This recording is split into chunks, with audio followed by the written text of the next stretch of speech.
evening. Hello.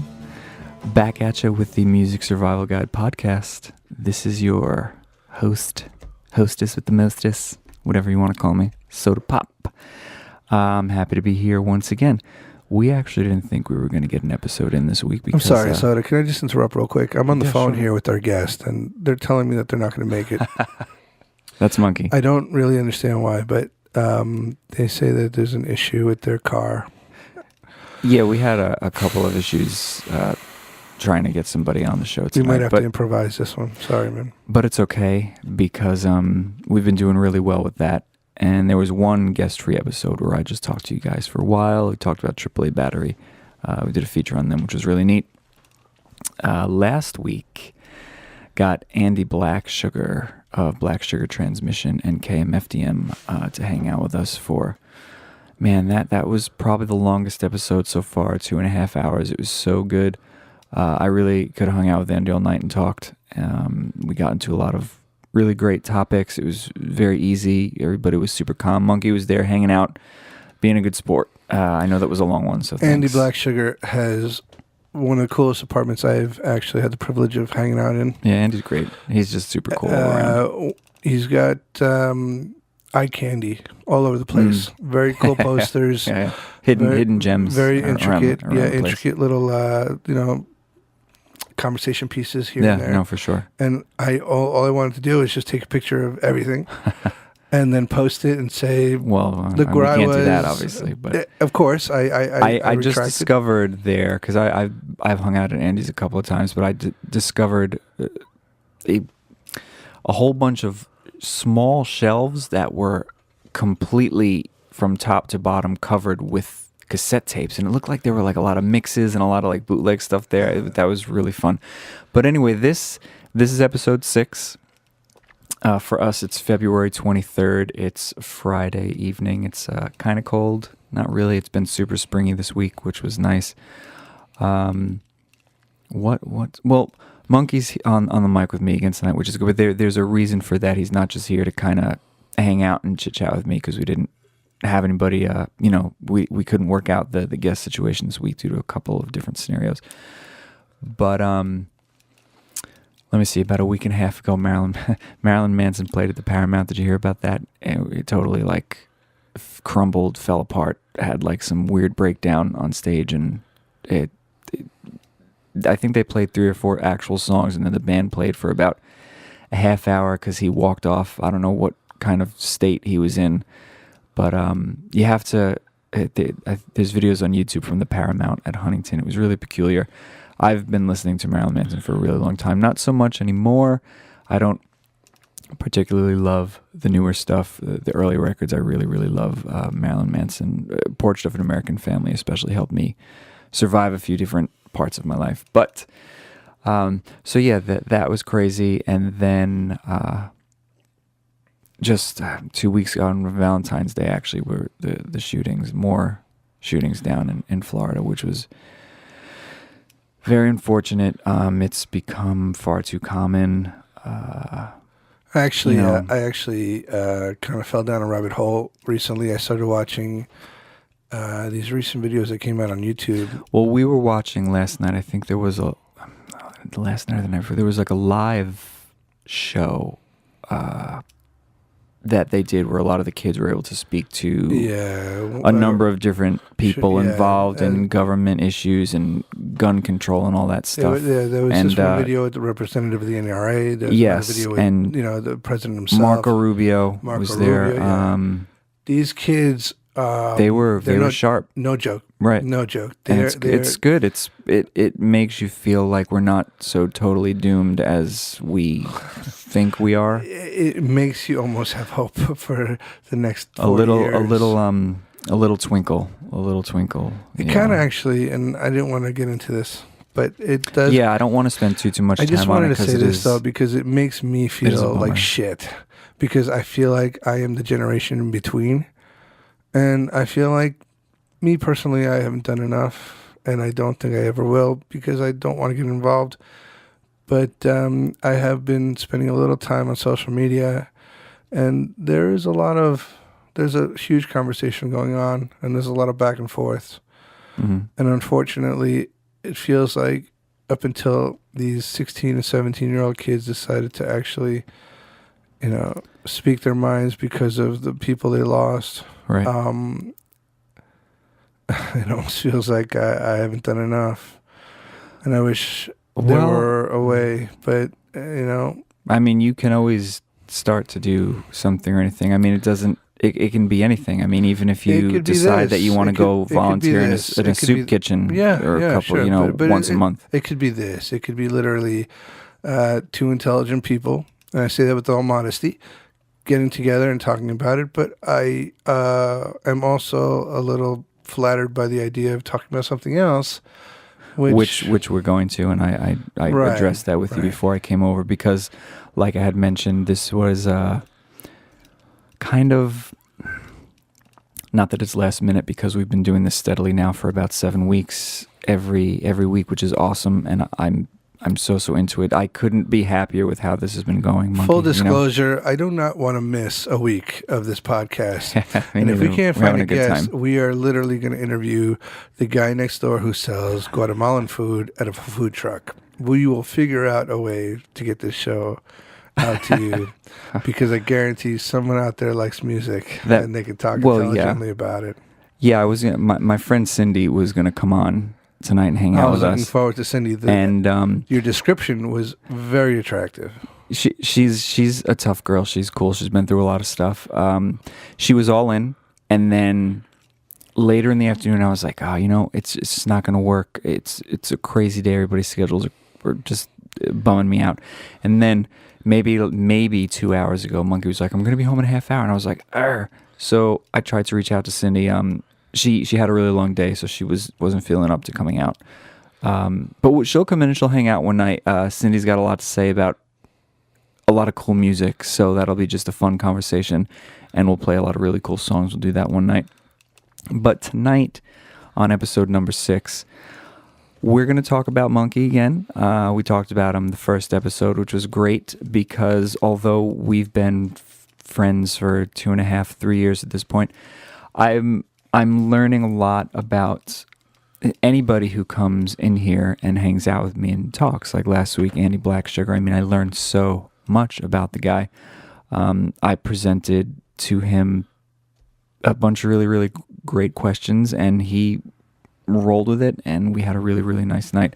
So you got to check out the previous episodes too. They're really cool. They're important. They're great. I'm drinking out of a vase this evening. A vase, a vase. It's a glass that was hand designed by Willy Wonka. Willy Wonka. Willy Wonka. Just water. It's gone now. I kind of wish I had some flowers. Maybe edible flowers would have been nice.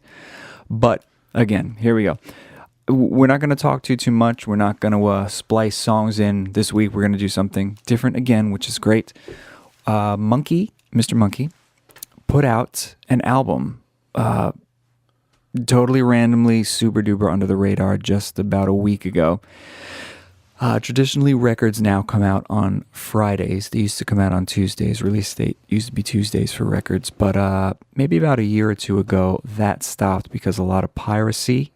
Because I think that the UK was getting records on Fridays before Tuesday in America. That's interesting. Okay. And because of that, within that short within the weekend, records were being pirated. You know what I mean? Obviously, because the internet is just a monster and you can do anything. So because of that, which I think is the main reason we now do musical releases on Friday, it took me a minute to get used to that because I was always like, Tuesday is the day for me to go pick up a record if I was looking for one.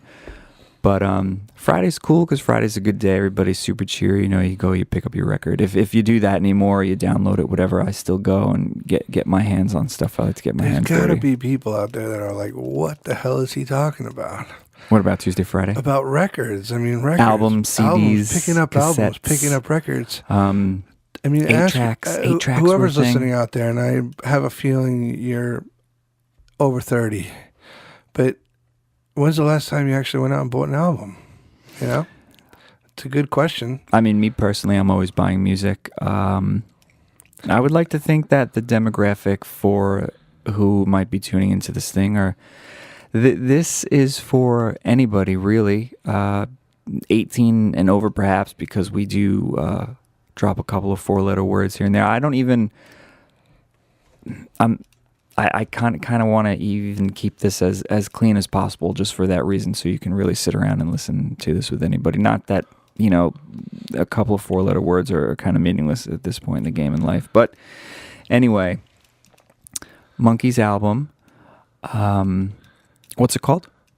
The album itself is titled Demonstrations. Demonstration, which is a really cool name, and I think that is appropriate because I had heard a few of these songs when we first sat down in the early days of Nox Cult, when we were playing some of our personal works for each other to see. Let me elaborate on that. I had my studio in my living room at the time. I had just moved in, basically. Room, yeah.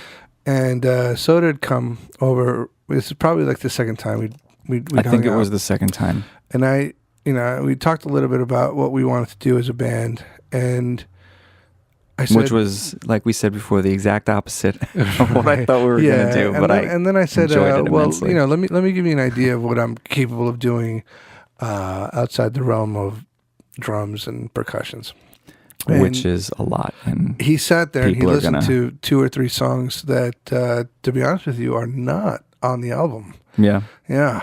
I had mentioned too at that point too. I was like, I'm ready to sing on any of these. You were very, very thrown aback. You were like, dude, what the fuck? Where have you been? Where have you been my whole life? No, it was like you did this thing that I've had people say to me before. Like, you're like, I feel like I just discovered somebody almost. Like, I feel like I just discovered you, and nobody knows what's going on. And that's happened to me once or twice in the past, but usually it was about my drumming. It was the first time that I had that sensation about my abilities on the guitar, the piano, and any other instrument that I can kind of put my hands on and press the record button with.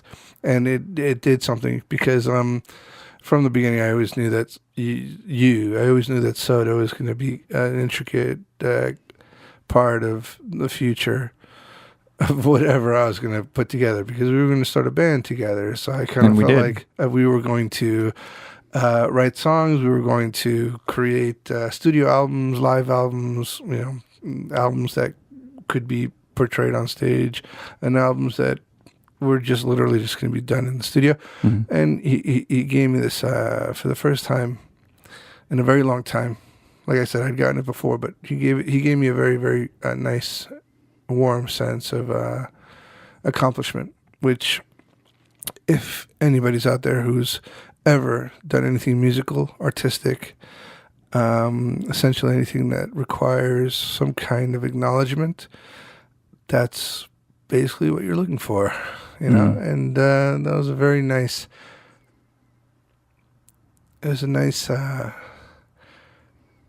beginning to this partnership, this friendship. Beautiful. This is beautiful. There is, I mean, I remember that too. I remember the early days of our adventures, the little studio right in the corner downstairs. This is pre-Fox. This was pre-Fox. Not. It was much. Just a few weeks, maybe. Let's just say it was.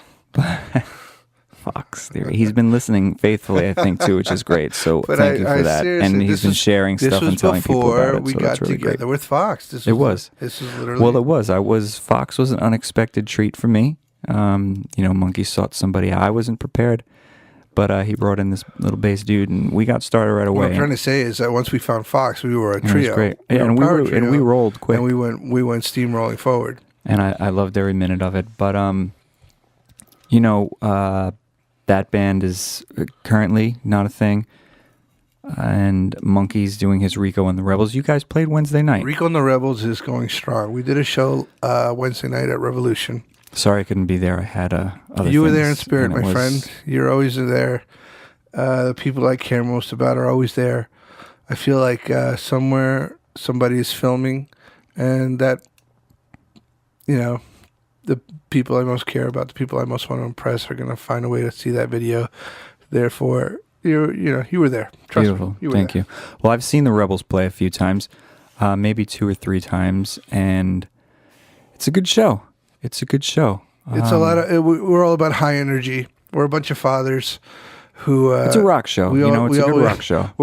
We end up being the dad band Oh, on the bill because everybody else is rock. like 15 years younger than us. Dad rock. We usually end up being the hardest of all the songs. The most energetic. Yeah. There's something very strange going on there. It's I hope you can always be that way. well, we're never thrown on like those metal bills. We're never thrown on any kind of like metal, 4 or 5 bands that are straight up metal. Never. Well, you guys are young. You're just a little older than the younger bands. Yeah.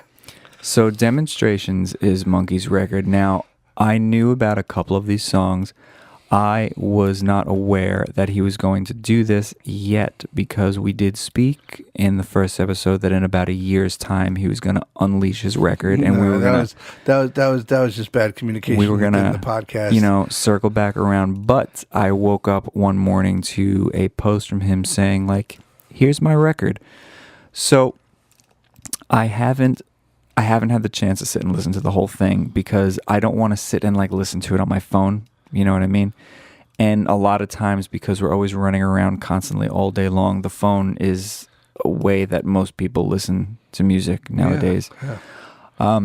I spend a lot of time listening to music when I'm driving, which is nice for me, because it's not coming out of the phone. At least it's coming out of a decent sound system in my car, and I could still, although I have to pay immense attention to the road, of course, I could still kind of get lost in what I'm hearing to a certain degree, which is really good for me. So within Demonstrations, I feel this is the type of thing that you can kind of get lost in. It's very progressive. When I came in, I said to you, I was like, tonight, I just want to play your album. And you were like, whoa. I was like, whoa. You were like, is it easy to listen to? And I was like, not really. I was like, you don't want me to get that guy selling food across the street? You sure? I'll get some fruit later, but it's not easy to listen to in the aspect that it's not a quality thing, because it is a quality thing, which over the years here, I know that Monkey is extreme about his quality control, which is a good thing. Sometimes it could be a little bit of a pain in the ass, because you're kind of stuck on something for a while, especially someone with me who I definitely have moderate to extreme OCD, so I can definitely relate to that. But being in Knox Colton, everybody thinks I'm like a control freak in bands and whatever else, but I don't really think that I am. I just want the end result to be really, really good. And with you also running a tight ship with that too, we were definitely able to achieve a consistent amount of really, really great quality songs in the end with our band Knox Cult. I don't think there was really a bad one in the batch, quite honestly, and I'm not saying that again to be braggadocious, if you will, but it was great. It was great. Monkey is a wonderful musician. He's an incredible drummer. Playing drums with you live, especially, man, like, nothing beats playing with a wild drummer, because I'm crazy enough, but when you put me with a crazy drummer, I am absolutely out of control. A long time ago, I realized that guitar players, vocalists, bass players, they've got a lot of square footage to move around. Yep. They can jump, they can hide, they can dance, they can kick, they can... In Soda's case, they can karate kick your face off. Yeah. I haven't had a good kick in a while, though. Actually, oh my God. When I went to Pennsylvania 2 weeks ago to do one of my Soda's Crafty Chaos things... This is great. You know this? No, I don't, but oh my God. Okay, so... I'm picturing you I went... It was super early. We left at like 3 o'clock in the morning. Our load-in was at 6. The show opened up at 8. From 8 to 9 was VIP. 9 till like 5 o'clock was all the other freaks and geeks that come out to these shows. And this was just nonstop foot traffic. It was such a great show. It was so much fun. I love that environment because I'm just a big dopey geek. But anyway, I went, my friend Rob, who has quote unquote Rob's Toys is what he calls this thing. He's got a plethora of amazing toys. His girlfriend Carmen, two of the loves of my life, and Carmen's son Ethan, who's now 18. I've known Ethan for a long time. We've gotten very, very close because now he's an adult and we're kind of on the same wavelength. He's a blast. But he was sitting down again. This is fucking early. He was sitting down and I was just wild at like 8 o'clock in the morning. I was like, woo, I was rolling. So I was like, Ethan, so I did one of my little karate kicks, right? And I split my pants first thing in the morning. I was like, are you kidding me? I was like, oh man, I just like served you Wang at 8 a.m. It was so crazy. And so I had to tape everything up. And then there was this. You taped your pants? I was there all day. What am I going to do? But I have a feeling like your pants are full of like safety pins and there is, of course, yes, safety pins, which I always have. I had none on me. So I used electrical tape and I used some pins that I had in my merch crate. But there was this punk rock boy that came over to visit me and he gave me a couple of pins and safety pins. He gave me a Necromantics pin, actually, which I used to you can't do karate kicks in jeans. To tape up the crotch of my pants. So that was anyway. You know what's karate funny? kicks. You know what's funny, and I might be Daniel's son. No, slightly wrong here. I think it was Jean-Claude Van Damme. I love who him. Would. I swear to God, this might be the wrong actor. But there's all right. Just imagine I'm correct. Jean-Claude Van Damme would have special pants made so that he can do his kicks. It might be. I mean, because it could have been Chuck Norris. It could have been fucking Jackie Chan. I would say more would be Jean-Claude because he did a lot of those amazing martial arts. That's what I'm saying. Like there's an actor out there, and I want to say Jean-Claude, but there's an actor out there that had to have specially made jeans. Well, he was the king of the split. Well, he did like true. the ultimate split, so it has to be him. That's really funny. But anyway, speaking of splits, let's get back to this very progressive / hypnotic. Thank you. That's definitely hypnotic. Kind of like that. Well, the thing with this is that it's 85% instrumental, right? That's a good, yeah, definitely. There is even some hip hop on here and some spoken word, and it is definitely the type of thing that you can get lost in, which is neat. What are you calling it though? What are you considering this? The fact that demonstrations. The fact that I called it demonstrations was just which is awesome. I love that because it was a fancy way of saying demos, to be honest with you. Because which is cool. The quality itself. It's again, this is something that you did. Yeah. By yourself in your home, with the exception of in your modest little studio. With the exception of the first couple tracks that were recorded. First track. If I'm not mistaken, Boredom Hypnosis was recorded. Yep, that's by the first one. Joe Marchion in his home studio, and he was a very, very talented audio engineer who was my guitar player for Fade Down, which was kind of like a popular up and coming band back in the late '90s. Second track, if you can refresh my memory, Troubling Fine Wine. That song which was has a song, the rap. Yeah, in there. That's got the spit. Very tasteful.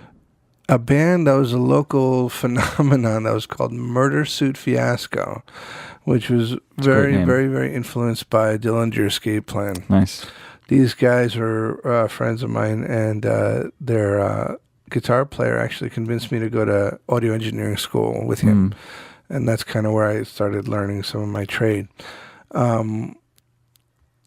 We were doing a project it was a school project, and we had to record a song, and you had to come in with a song. So we came in with one, and that was the song I came in with.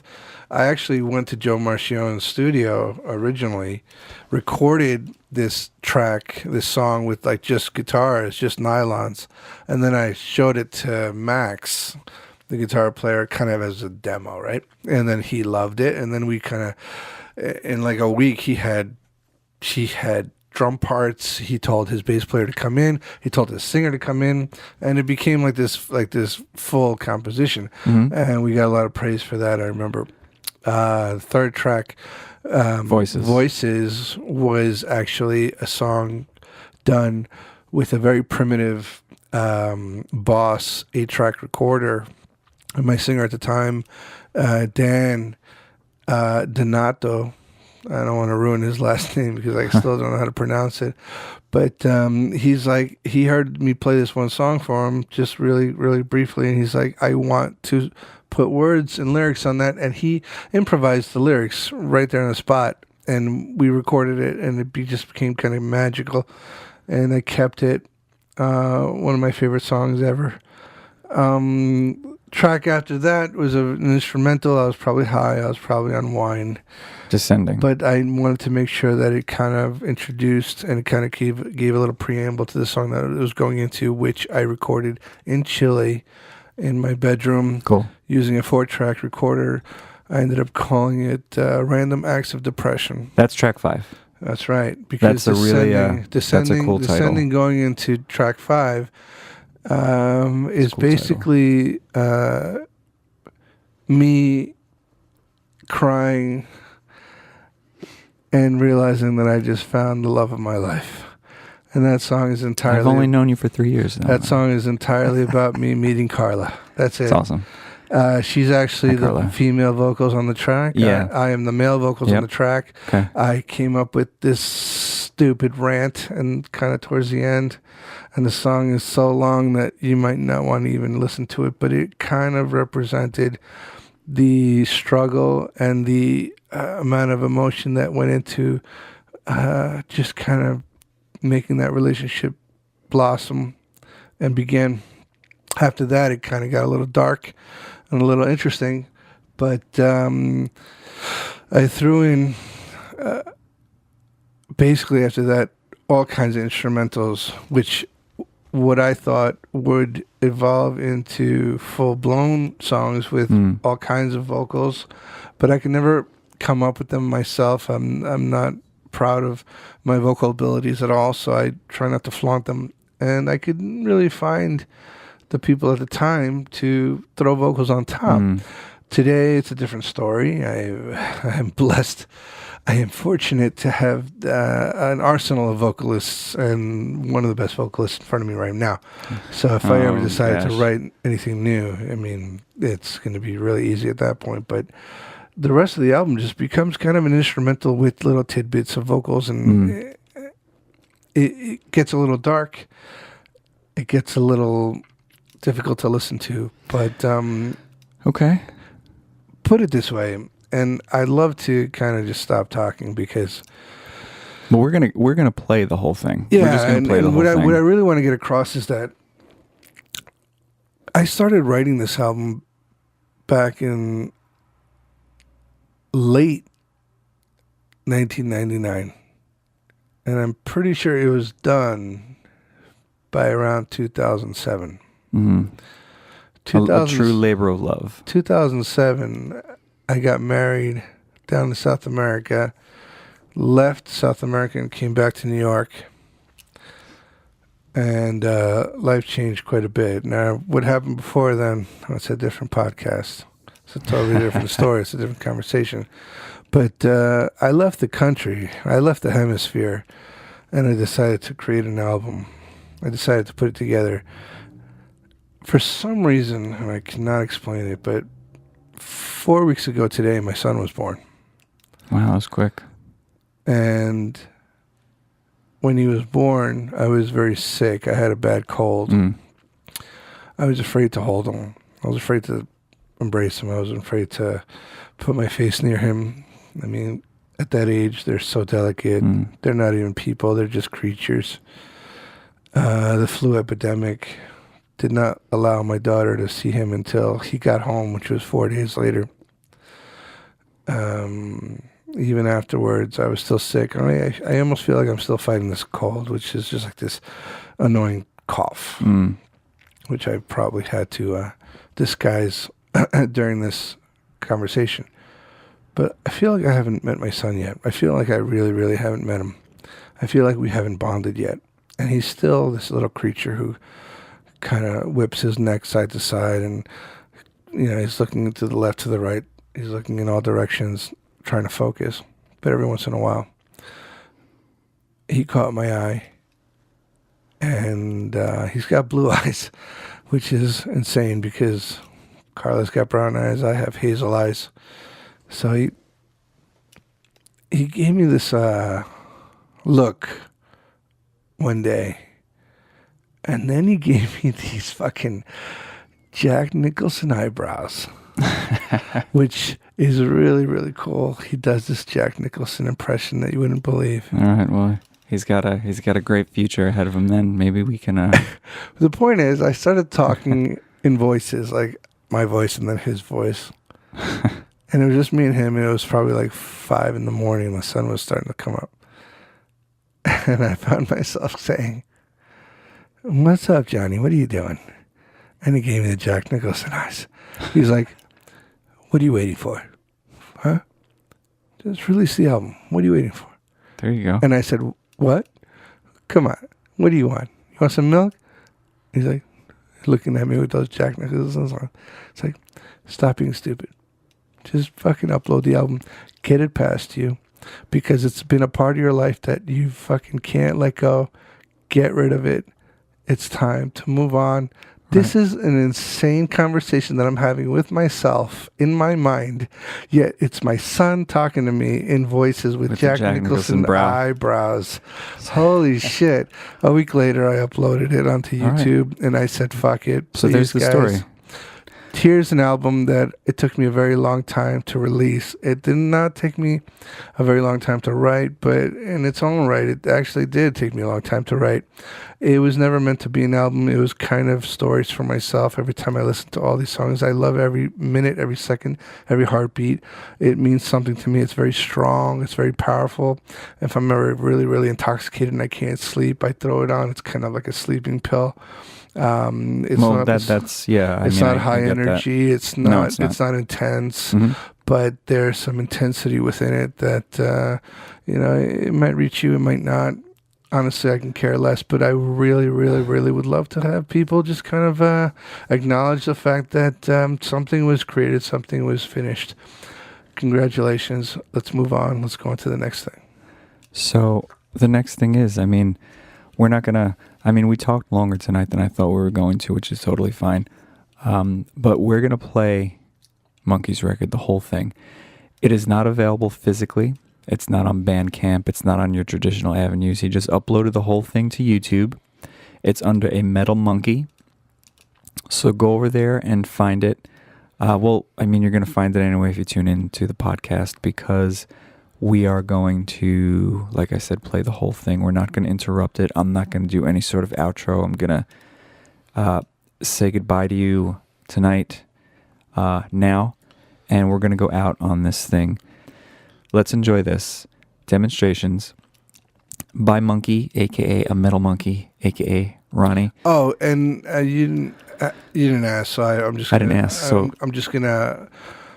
I just want people to understand. It's so simple. I used to love astrology until I learned that it was all bullshit. Well, let's not say that. Let me say that. Aliens and ghosts are real, and people might think I'm crazy for saying that. For the longest time, I was born July 22nd in the afternoon. You know what this means? It means that I am half Leo and I am half Cancer. That will fuck up a person for the rest of his life if he decides to really look into it. Okay? And the problem with being on the cusp of any zodiac is that you start picking and choosing who you are and what you're about once you start realizing that somebody kind of wrote out your destiny and, what's going to happen. You look at newspapers on a daily basis and you start realizing that, oh my God, I'm going to have a great day. Oh my God, I'm going to run into this. I'm going to run into that. And my love life during high school was so bad. Even after high school, it was very depressing, and it actually kind of turned me into the person I am. One day I decided to start reading my horoscope at the end of the day. and I realized it was all wrong. Horoscopes were all wrong. Every night were all wrong. And I learned a very valuable lesson. No paragraph or sonnet or fucking, literature expert can ever tell you who you are. Sure. And then I learned that there was a Chinese zodiac. And instead of these 12 symbols, which match 12 months. Oh, this is where the monkey thing comes from, everybody, right? So Thank you. Good. That's what I just wanted to get into. Okay. It's cool. Definitely do that. That's good. I learned that depending on the year you're born, according to the Chinese calendar, you're a certain animal. In 1980, I was born in the year of the monkey. And it's funny because everybody who I grew up with, for the most part, everyone who I shared my life with until I was 17 or 18 years old, we were all born the same year. So we were all monkeys, essentially. Depending on the month, 12 however, monkeys. Depending on the month, however, you were a different element. Cool. Which I learned, way into this whole understanding of the Chinese zodiac. And the elements was something that I didn't know about. And there's, I want to say 5 or 6. So it turns out that my element was metal. And being a drummer, and being the drummer that I am, and being the drummer that I'm capable of being, I always thought that was badass. Metal. It's pretty badass. A metal monkey. A metal monkey. I gave you some metal monkeys about a year ago. They're over there. They're like, it's 3 or 4 of them? It's 4. Okay. And it's funny because it's one like, see no evil, hear no evil, speak no evil, and there's another one. He's like holding his balls. The like, odd man out. Fuck no evil or some shit. Fuck no evil. Yeah. Wow. There you go. So let's incorporate a 4th one into that. But that's it. The name that I chose as a stage name, the name that I chose as a project is essentially just who I am. It's just another way of seeing it. I didn't want to be considered a Cancer nor a Leo because I'm both. I'm shitty with relationships, yet I am very proud and dominant. And the moment you start reading who you are, you tend to become that person. And that's what zodiacs do. They create this false sense of identity.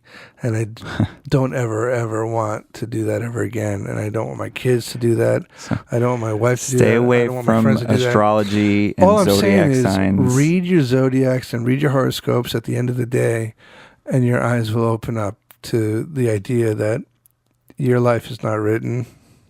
It's not destined.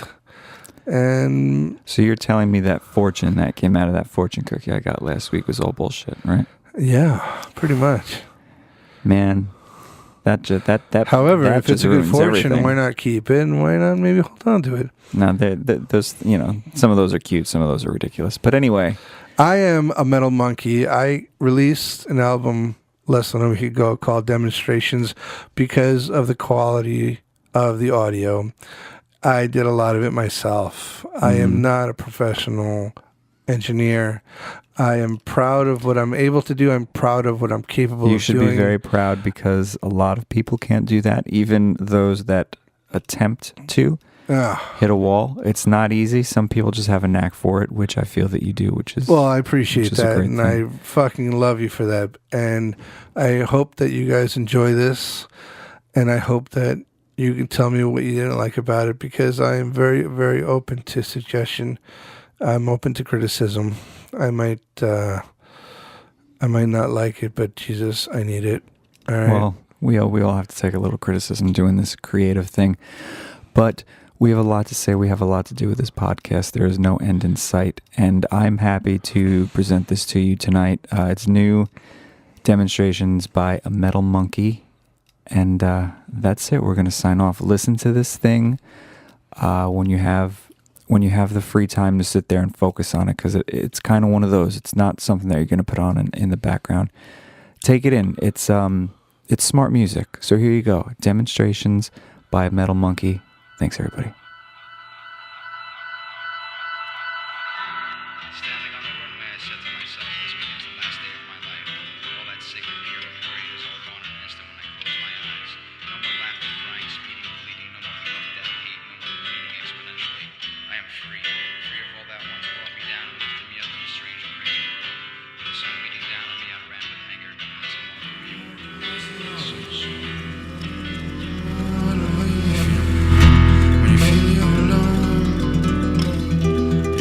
is on the run. You know you could cry, 'cause you just feel numb. The pain sets in, but you don't feel it. You cry your eyes out, but no one can hear it. Smoke it in you, you will get high. Just don't sniff it, baby, 'cause you might die. I see you there before me,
side of a beautiful thing. How do you decide with closed mind and closed fists? Kiss by opportunities, cling to the net of safety. Let fate see it's not what you do to me, it's what I do to me.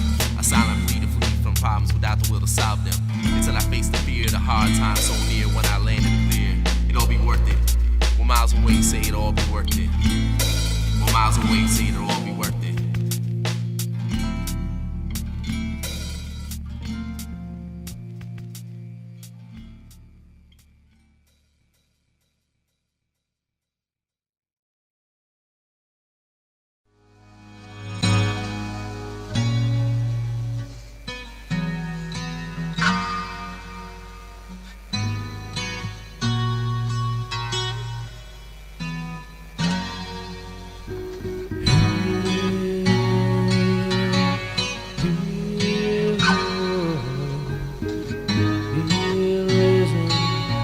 That makes us feel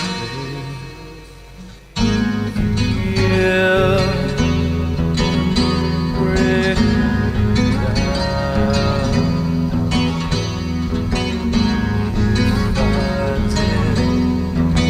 Finds out it tells me I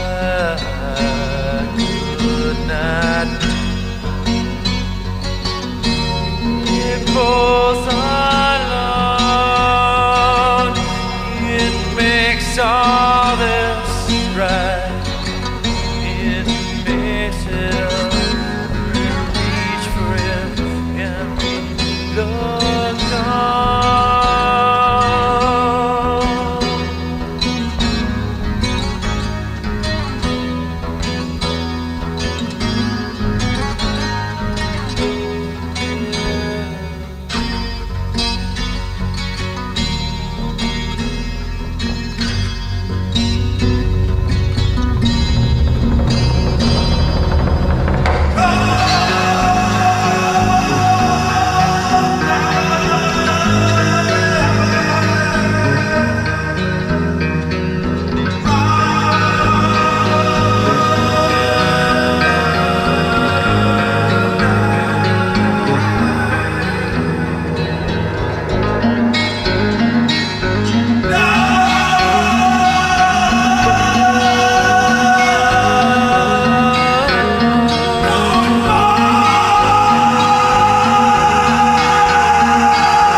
que permanezcan todavía.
Dana! Dana! I knew it. Dana! Dana! Go! Can't stop playing! Bye, Dad! Kids, 10 seconds of joy, 30 years of misery.